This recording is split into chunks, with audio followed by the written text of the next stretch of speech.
So now what we're going to do is we're going to talk about hormones and hormone control and the menstrual cycle and that, and take a look at what happens.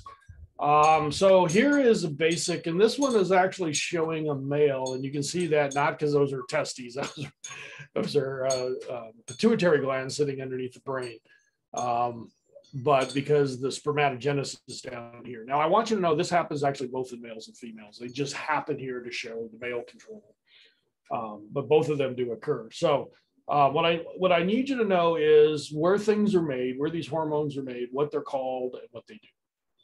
Okay, so the hypothalamus starts this control, and the hypothalamus is part of your brain. It also does your body temperature and all kinds of your circadian rhythms, all kinds of different temperature control, but also it's controlling hormones. Okay, so what happens is the hypothalamus releases one hormone called gonadotropin releasing hormone, GnRH. Okay, gonadotropin releasing hormone is a hormone that is released that works on to get other things to release hormones that work on the gonads. So a gonadotropin is something that works on the gonads or the ovaries and testes. So GnRH is not a gonadotropin, but it is going to make the gonadotropins be released, if that makes sense. So that GnRH will move to the anterior pituitary, and that will signal the anterior pituitary to do two things: release FSH, which is follicle stimulating hormone, and release LH, which is luteinizing hormone. Sometimes in males that is called ITCH, interstitial cell releasing hormone, but that's fine. We'll go with LH, it's fine. And so what you need to know is these two are gonadotropins, and they are going to go to the gonads, and they are going to tell them to release things. Okay, so here's what you need. FSH, follicle stimulating hormone, if you look here, it causes spermatogenesis in the male and oogenesis in the female. So it's basically telling the testes or ovaries you need to produce sperm and egg. LH, on the other hand, is a luteinizing hormone, is telling the testes in this picture to produce androgen, which is testosterone. And then in female, it'll tell it to produce estrogen in the ovary. Okay, so I want you to know this. Again, where are things made? So GnRH is made in the hypothalamus. FSH and LH are made in the anterior pituitary. Testosterone and estrogen are made in the gonads, the testes or ovaries. GnRH goes to the anterior pituitary to do its work.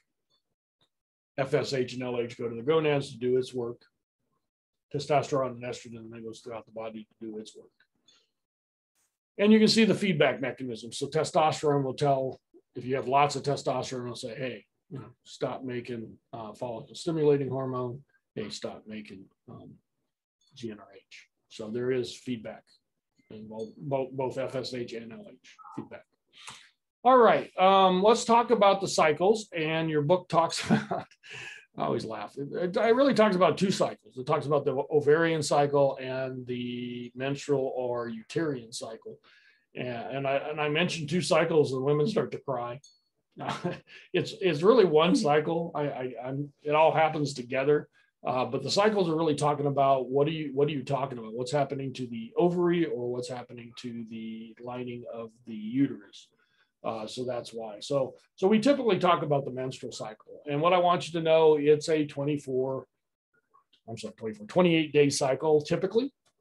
And there are some women that you can set a clock by and a calendar by. They are always pretty much on that schedule. And then there are other women, you just throw the calendar away. And lots of things affect it: diet, sleep, stress, Bio4, all of these things could have some effect on the cycle. But what we're going to do is give you the typical cycle and what it looks like and where things are happening. So in a 20-day cycle, they start it at day 0. That's what I want you to know. When a woman menstruates, that's when the cycle starts. When you go to the doctor, my assumption is if you're female, the doctor often will tell you, when did your last menstrual cycle? What they're trying to do is figure out where you are in the cycle. No doctor has ever asked me that. If they do, I'm going to get a new doctor. All right. Ovulation, where the egg is actually released, is on day 14, right in the middle. All right. And so what we want to do is look at when things are happening for the hormone levels. FSH and LH usually are highest right around days 12 to 13. They are telling the body again to develop the egg. This is female, and LH is telling it produce estrogen. And then if you look, you can see the estrogen level is starting to go up. You can see, so you got FSH and LH is going up, so is the estrogen going up, and a little bit of progesterone. And then, so I want you to know that's happening right before ovulation. Estrogen is really as higher as this 12, but you can see it dumps and then it starts coming back up again a little bit. But I want you to know it's highest at 12. Now notice that progesterone, on the other hand, its highest is somewhere around day 20, 21, 22. These are not exact. So I will give you ranges and I'll make sure those ranges don't overlap. But here's what I want you to realize. What estrogen will do to the uterine cycle is, as estrogen starts to increase, you're starting to see an increase in the thickness of the endometrium.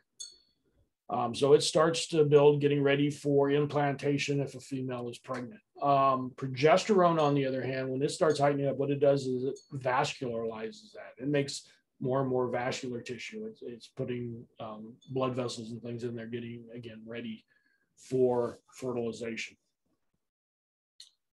And what happens is if a woman does not get pregnant, then you'll see progesterone will drop off. So what happens if a woman gets pregnant, again, this is the corpus luteum, and that's what we want you to know. The corpus luteum is actually what starts producing this progesterone to hold on to it. Now, if a woman gets pregnant, progesterone is then produced by the embryo that says, hey, I'm here, do not get rid of the endometrium.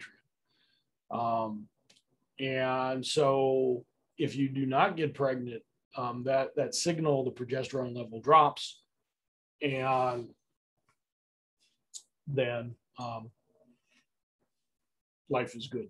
And well, I don't know, life is good depending if you want to be pregnant or not, but that's when then a woman would menstruate.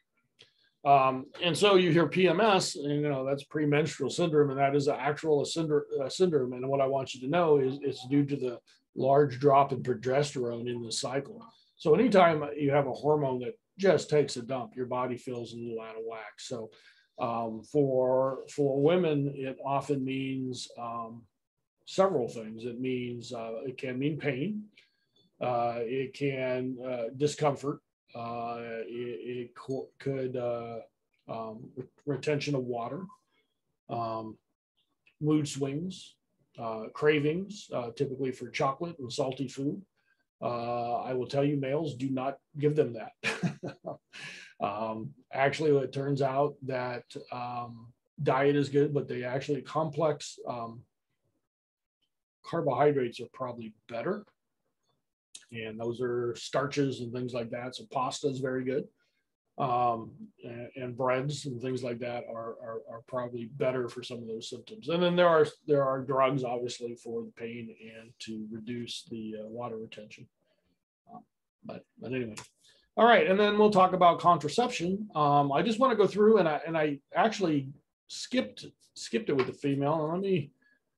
And I don't really have a picture of it here. I didn't think about this, but in females, we talked about a vasectomy, which is right here. And I'm looking, and here's the one for a female called tubal ligation. And that's going in with the fallopian tube and doing the cut, and the same deer to the oviduct or fallopian tube. I will tell you that this is a little bit more procedural. There's usually more complications. We're in the body cavity now in a female. It was an overnight stay. There are some now that are doing, outpatient procedures, depending. And again, it's usually done with lasers But again, I will tell you, of the two, vasectomy is the one that is usually the one with lesser side effects. Let's put it that way. All right, so what we're going to talk about, I'm not going to go through all these, but what I want you to know is there are really kind of two ways of using contraceptions. One is what we call the mechanical barrier. There's something physically stopping sperm and egg from coming together. And then the other one is chemical. And that is kind of fooling the body into not producing something. So the birth control pill, for example, or the patch or injections or any one of those techniques, is what they're doing is they're kind of fooling your body into thinking that you are pregnant so you don't ovulate. And so that's really kind of how those work. Abstinence obviously works because they don't come together. Condoms are the mechanical method where they're physically blocking sperm and egg, and there are male and female condoms. The tubal ligation, vasectomy are both physical. Spermicides, a diaphragm would be one that is a mechanical.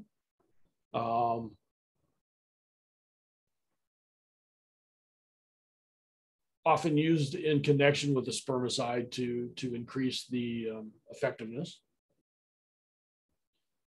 And then the morning after pill or IUDs are actually trying to get it so it does not implant into the endometrium. And we're going to show you, it's usually the blastocyst, and we'll tell you what that is in the next little video. All right, so we will stop the share and stop the recording.